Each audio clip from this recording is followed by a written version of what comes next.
How can you connect your solutions? That connectivity across the entire enterprise, not silos and connections within silos or processes. We want to be able to connect across the entire enterprise.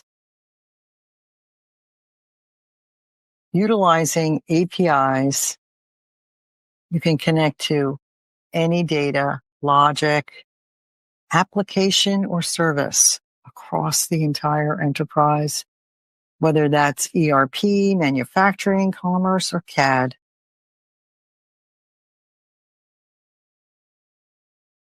And don't you want your teams to be able to react at the speed of change? Change is happening constantly. You need to be able to react with that change. Companies across all industries are embracing the concept of low-code application development. So let's talk a little bit about what that means.